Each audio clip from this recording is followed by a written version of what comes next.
hand it over to Tran, a parent activist in Community 6, School District 6.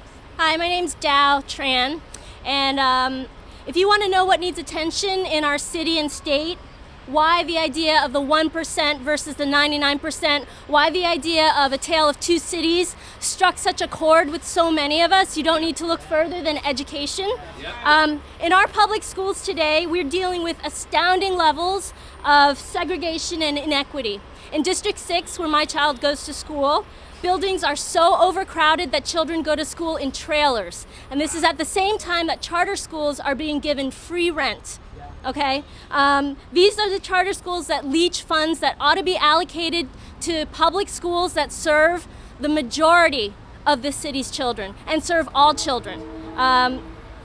They're aggressively crowding out our public schools. In the South Bronx, right over the bridge where I live, many children speak a language other than English at home.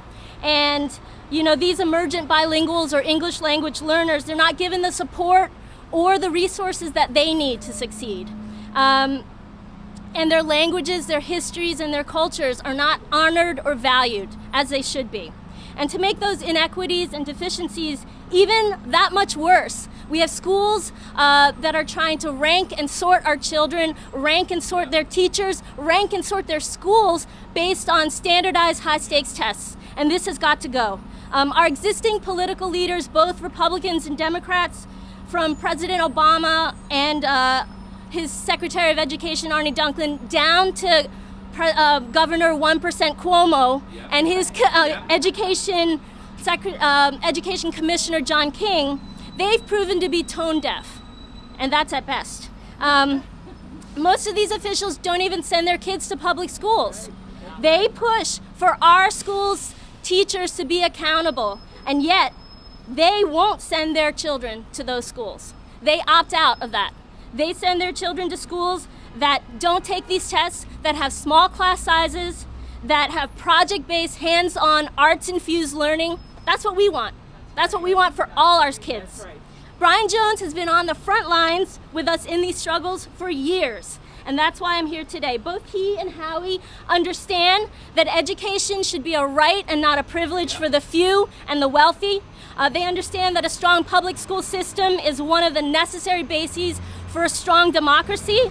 They understand that we need our schools to work for our children and their interests and their learning, not for Pearson and other corporations and not for hedge fund investors. I'm elated that we have a teacher's voice. I'm so happy that we have a parent's voice, an activist voice, and a socialist voice in this upcoming election. At my daughter's school back in the fall, we helped to organize a school-wide boycott of a measures of student learning test that was meant to evaluate their teachers.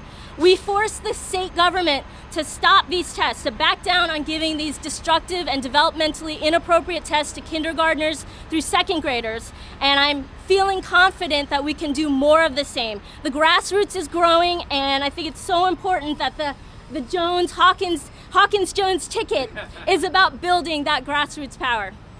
Right.